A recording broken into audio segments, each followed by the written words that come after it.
प्रीती दिसायला सुंदर, हुशार, मनमिळावू स्वभावाची मुलगी. शाळेत असल्यापासूनच सगळ्याच मित्रमैत्रिणींची, शिक्षकांची आवडती. तिला सुरुवातीपासूनच विज्ञान विषयात फार रस होता. वैज्ञानिक विषयावर वाचन, त्यातील नवनवीन गोष्टी शिकण्याची जिद्द, उत्सुकता यामुळे तिचं याच क्षेत्रात करिअर करायचं शाळेपासूनच ठरलेलं.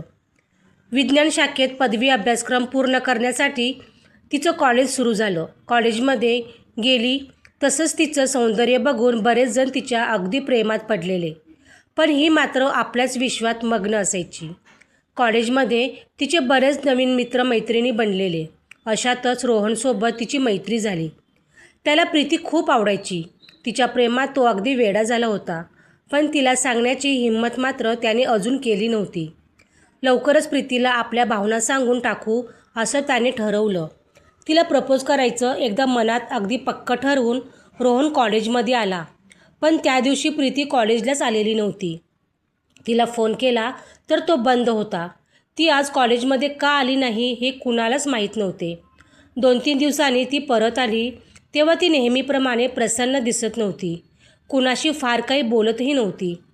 तिला असं निराश बघून रोहनला राहावले नाही आणि त्याने तिला विचारले असता कळालं की तिच्या वडिलांनी तिचं लग्न ठरवलं आहे. परीक्षा झाली की लगेच लग्न होणार आणि कॉलेज सोडावं लागणार, कारण मुलगा नोकरीला दुसऱ्या शहरात आहे. हे ऐकताच ग्रुपमध्ये सगळ्यांनाच आश्चर्याचा धक्का बसला. रोहनचे प्रेम तर अव्यक्तच राहिले. एका मैत्रिणीने तिला प्रश्न केला, प्रीती, तुझं स्वप्न आहे सायंटिस्ट व्हायचं. त्याचं काय? तू इतकी हुशार, मेहनतीचे स्वप्न पूर्ण करण्याच्या वाटेवर अशी मधूनच कशी माघार घेत आहेस? प्लीज प्रीती, विचार कर. सांग ना घरी आताच लग्न नाही करायचं म्हणून. 1 वर्षाचा प्रश्न आहे फक्त. प्रीती पाणावलेल्या डोळ्यांनी म्हणाली, नाही ग, आता ते शक्य नाही. माझं स्वप्न तर पूर्ण करण्यासाठी मी प्रयत्न करणार आहेच. कॉलेज करता नाही आलं तरी परीक्षेला येऊन पदवी पूर्ण करायची आहे मला. पण लग्नासाठी नाही म्हणता नाही येणार आता. माझ्यासाठी मागच्या वर्षापासून स्थळं यायला लागलेत. बाबांना वाटतं आपली मुलगी इतकी सुंदर आहे. उगाच कुणाच्या प्रेमात नको पडायला. आपलं नाव खराब नको व्हायला. त्यांचा स्वभाव खूप कडक आहे. नाही म्हटलं तर उगाच वाद होतील घरात. मग आईलाही मनस्ताप आणि मलाही सतत ते जाब विचारणार. त्यापेक्षा लग्नाला तयार झालेलं बरं म्हणून मी हो म्हणाले. कुणाल नाव आहे मुलाचं. बघायला आला तेव्हा त्याला सांगितलं की मी माझ्या शिक्षण पूर्ण करण्याविषयी त्याला काही प्रॉब्लेम नाही. इतकं बोलून प्रीती लॅबोरेटरीकडे निघून गेली. झालं. कॉलेजच्या 2ऱ्या वर्षाला असतानाच प्रीतीचं कुणालसोबत लग्न झालं. लग्नानंतर तिचा मित्रमैत्रिणींसोबतचा कामापुरताचा संपर्क व्हायचा. कुणाल दिसायला देखणा, मोठ्या शहरात नोकरीला. स्वतःच्या गोड बोलण्यातून कुणालाही आपल्या जाळ्यात अडकवेल असा चतुर. प्रीतीचे सौंदर्य बघून त्याने तिला पहिल्यांदाच बघताच पसंत केलेले. त्याचं तिला समजून घेणं, प्रेमाने बोलून आपलंसं करून घेणं यामुळे तीसुद्धा त्याच्यावर भाळली. लग्न ठरल्यानंतर हळूहळू तीसुद्धा त्याच्या प्रेमात पडली. लवकरच लग्न झालं असलं तरी आपल्या वडिलांनी अगदी योग्य मुलगा शोधला या विचाराने ती आनंदून गेली. लग्नानंतर दोघेही अगदी गुण्यागोविंदाने नांदत होते. प्रीतीने दोघांचा नवा संसार सांभाळत शेवटच्या वर्षाचा सगळा अभ्यास घरीच केला.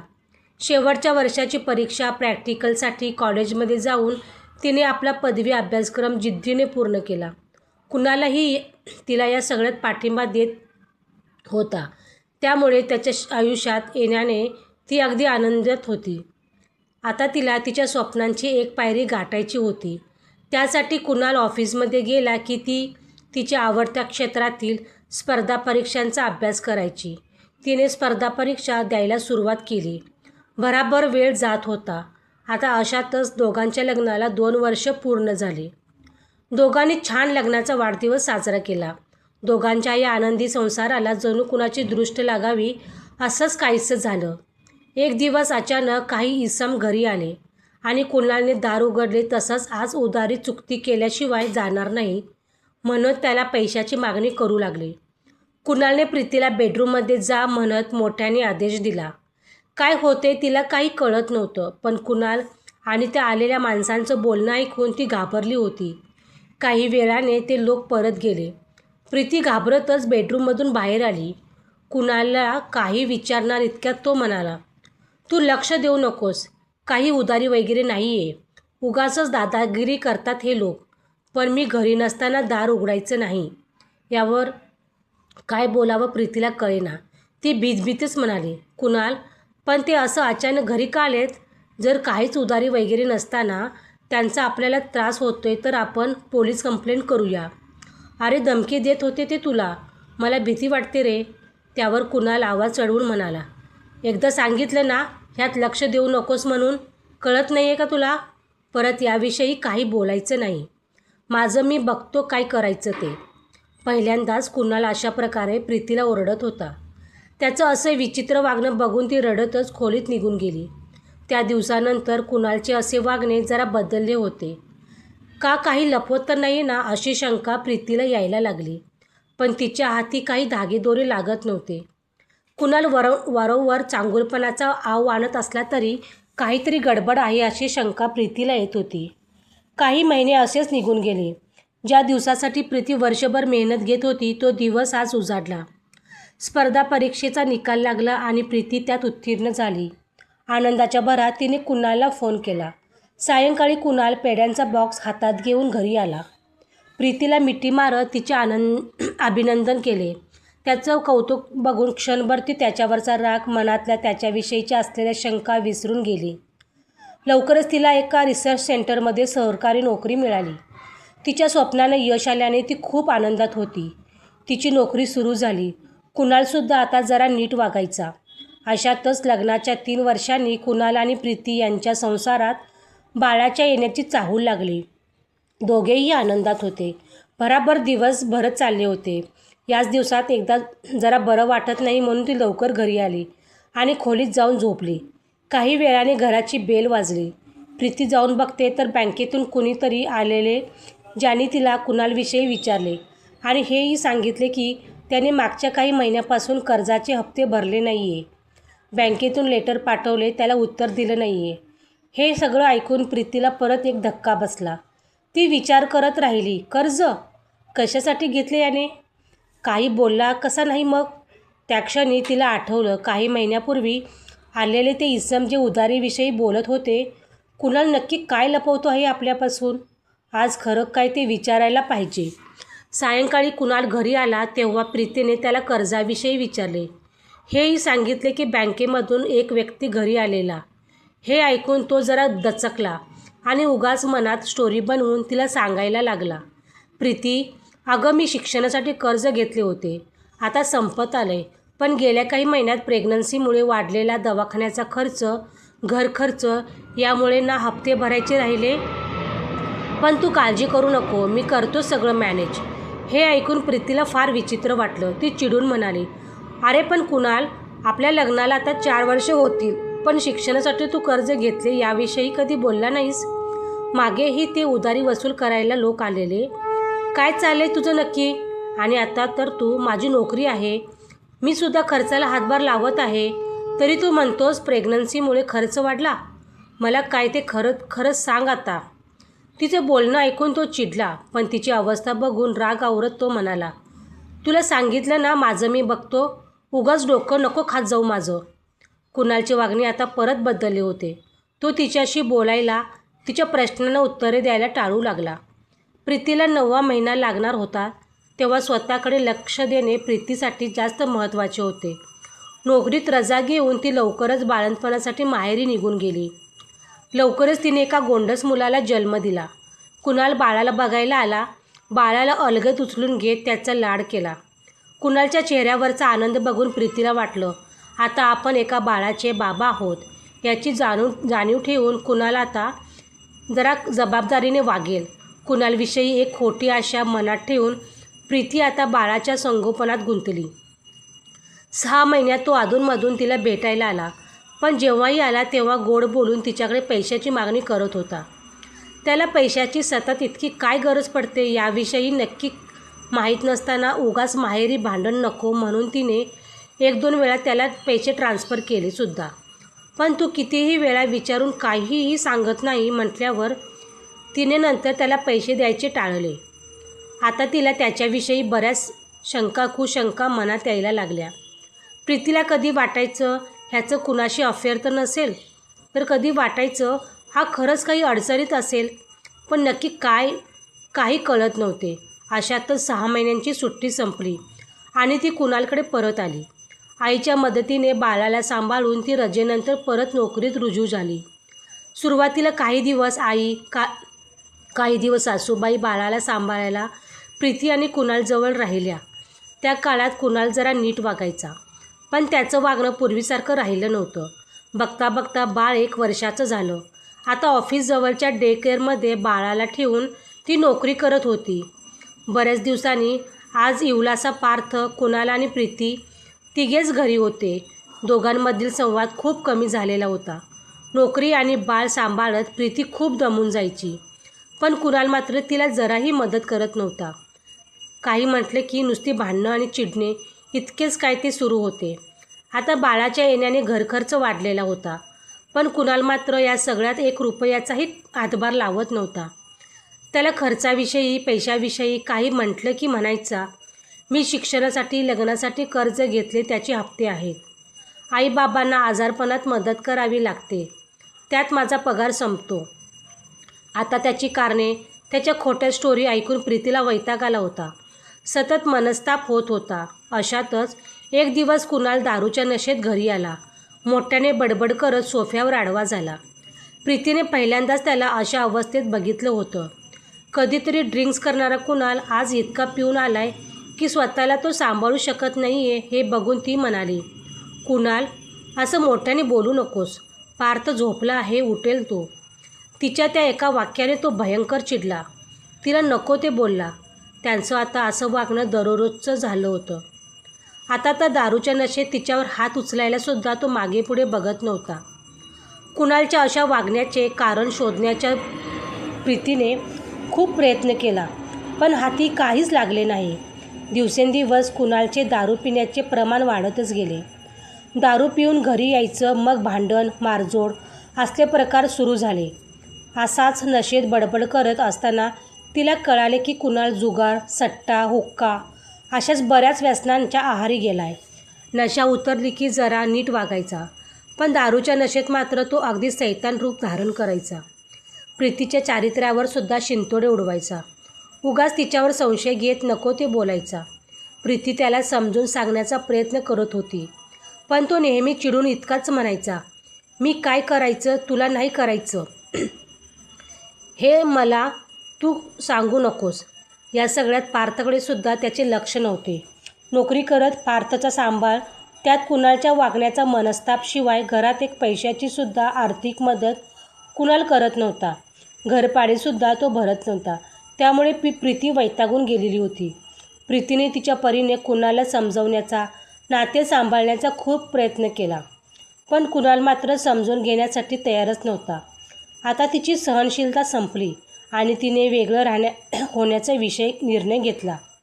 घटस्फोटाची प्रक्रिया सुरू झाली आणि या दरम्यान दोघांचे समुपदेशन करून त्यांना 6 महिने एकत्र राहण्याचे सांगून नातं टिकवण्यासाठी कोर्टाने दोघांना एक संधी दिली.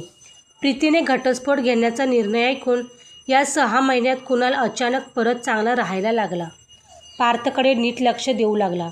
त्यांच्यातला हा चांगुलपणा खरा आहे की खोटा हे प्रीतीला कळत नव्हते, पण पार्थसाठी आपल्या नात्याला एक संधी द्यायला काय हरकत आहे, असा विचार करून तिने या संसाराची नवी सुरुवात केली. कुणालचे व्यसन जरा कमी होत आहे हे बघून प्रीतीला आनंद झाला. दोघांचं नातं नव्याने फुलवून पार्थचे भविष्य उज्ज्वल व्हावे यासाठी परत ती प्रयत्नशील झाली. एक दिवस कुणाल प्रीतीला म्हणाला, माझ्यावर ना आधीच कर्ज आहे, त्यामुळे मला परत कर्ज मिळणार नाही. आपण असं भाड्याचं घरात किती दिवस राहायचं, खूप घर भाडे जाते आहे. त्यामुळे एक काम करूया, तू तुझ्या पगारावर कर्ज घे, आपण आपलं घर घेऊया, घर खर्च मी सांभाळतो. कुणालमध्ये जरा चांगला बदल होत आहे, तो नीट वागतो हे बघून प्रीतीने त्याच्यावर विश्वास ठेवला. घरासाठी कर्ज घेतले. नवीन घरात त्यांनी आपला संसार नव्याने सुरू केला, पण हे सुख मात्र प्रीतीच्या आयुष्यात फार काळ टिकलं नाही. घटस्फोटाची केस गेल्यावरचे 2 वर्षे कुणाल नीट राहिला, पण आता प्रीती आपल्या जाळ्यात अडकली याची खात्री होताच त्याच्यातला सैतान परत जागा झाला. आता मुलाला शाळेत घालायची वेळ आली. पण कुणाल म्हणायला लागला की फी भरायला माझ्याकडे पैसे नाही.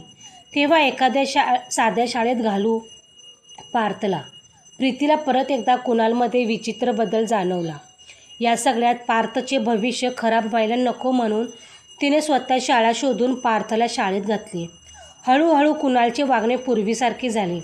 कर्ज नक्की कशाचं करून ठेवलं हेच तिला काही अजूनही कळत नव्हतं. पण त्याच्या हातात पैसा टिकत नव्हता. आता तर घर कर्जाचा हप्ता, मुलाच्या शाळेची फी, घरखर्च, सगळा आर्थिक व्यवहार प्रीतीच्या पगारातून सुरू होता. सगळं मॅनेज करताना तिची फार तारांबर उडत होती. पण कुणाल मात्र ही परिस्थिती जराही समजून घेत नव्हता. उलट तिलाच पैसे मागायचा आणि पैसे नाही दिले की मारझोड करायचा. परत त्याचे व्यसन चालू झाले. दारू, सट्टा, जुगार आणि आता तर ड्रग्ससुद्धा. ड्रग्सच्या नशेत तो ऑफिसला जायचा सुद्धा टाळाटाळ करायचा. दिवसरात्र झोपून राहायचा. त्याला जरा काही म्हटलं की लगेच हात उचलायचा. पार्थ बाबा बाबा म्हणत जवळ गेला की त्याला जराही पाजर फुटेना. त्याच्यावर हात उचलायला सुद्धा कुणाल मागे पुढे पाहत नव्हता. आता तर परिस्थिती पूर्वीपेक्षा अजूनच वाईट झाली होती. दिवसभर प्रीती नोकरी करायची. पार्थ शाळेनंतर डे केअरला असायचा आणि कुणाल दारू, ड्रग्स याच्या नशेत सुट्टीच्या दिवशी नुसतेच भांडणे, चिडचिड, अबोला. घरच्यांना सांगूनही काही फरक पडला नाही. उलट कुणाल प्रीतीला अजून जास्त त्रास द्यायला लागला. घरच्यांनी त्याची समजूत काढली पण सगळे प्रयत्न व्यर्थ. पार्थसाठी अशाच परिस्थितीत प्रीतीने काही वर्ष कुणालसोबत जुळवून घेण्याचा प्रयत्न केला. पण शेवटी ती थकली. तिची सहनशक्ती आता परत एकदा संपली. आता प्रीतीने निर्णय घेतला कायमचे वेगळे होण्याचा. लग्नाला आता 12 वर्ष होणार होते. पार्थ मोठा झाला होता. त्याला सगळं कळत होतं. वडील असे वागत असेल, व्यसनांच्या आहारी जाऊन सतत नशेत राहत असेल तर मुलांनी तरी त्यांच्याकडून काय आदर्श घ्यायचा असा विचार करून प्रीतीने परत एकदा घटस्फोटाची मागणी केली. लवकरच प्रक्रिया सुरू झाली. आता कुणालने चांगुलपणाचा आव आणून माफी मागितली तरी त्याला संधी देण्याची इच्छा प्रीतीला नव्हती. 12 वर्षे तडजोड करत, पार्थचा विचार करत तिने बरंच काही सहन केलं. पण आता मात्र यातून बाहेर पडणे योग्य असं तिचं ठरलं. प्रीती आणि कुणालचा 12 वर्षाचा संसार आज शेवटी संपला. कायद्यानुसार आज दोघेही घटस्फोट घेऊन वेगळे झाले. प्रीती तिच्या मुलासोबत ऑफिसच्या क्वार्टरवर शिफ्ट झाली. ज्या घरासाठी कर्ज घेतलं त्या घराला घरपण कधी आलंच नाही. त्यात आनंदाने कधी वावरता आलं नाही. तिने घर विकून कर्ज संपवलं आणि ऑफिसच्या क्वार्टरमध्ये आपल्या मुलासोबत राहू लागली. आता पार्थ तिच्यासाठी सगळं काही होता. नोकरी होती म्हणून इतकी हिंमत करता आली. एकटीने पार्थची जबाबदारी उचलायला ती तत्पर झाली. कुणी प्रीतीची परिस्थिती समजून घेतली तर कधी कुणी तिला दोष देत परिस्थितीसाठी जबाबदार ठरवत अनेक आरोप केले. पण ती जी मनस्ताप 12 वर्ष सहन करत होती, वडील घरात असूनही वडिलांचे प्रेम न मिळालेल्या पार्थला आईबाबा दोघांचाही प्रेम देत हा संसाराचा गाडा एकटी ओढत होती. या सगळ्यात तिला किती त्रास झाला हे तिलाच माहीत होतं. व्यसन कधी व्यसनी मित्रांच्या सहवासात राहून लागते तर कधी तर कुठल्या कारणाने पण यामुळे अख्खं आयुष्य उद्ध्वस्त होते. कधी या सगळ्यांची चुकून जाणीव झालीच तरी पश्चाताप करण्याशिवाय मग हाती काहीच उरत नाही. व्यसनांच्या आहारी गेलेल्या व्यक्तीला ना पोटच्या मुलाचा लळा राहत ना नात्याची जाणीव. प्रेम तर दूरची गोष्ट आणि याचा जिवंत अनुभव प्रीतीला आलेला. 12 वर्षापूर्वी शिक्षण घेताना संसाराच्या जबाबदारीत अडकलेली प्रीती या संसारात अनेक चढ उतार झेलत आपलं शिक्षण स्वप्न पूर्ण करत राहिली. तिच्या जिद्दीने हुशारीने नोकरीत तिला बढती मिळाली. रिसर्च सेंटरमध्ये तिने मेहनतीने आपले एक स्थान निर्माण केलं. या 12 वर्षात तिला सुखाचे मोजकेच क्षण जगता आले. पण ती हरली नाही. परिस्थितीशी संघर्ष करत आत्मविश्वासाने सगळ्या गोष्टींचा सामना केला.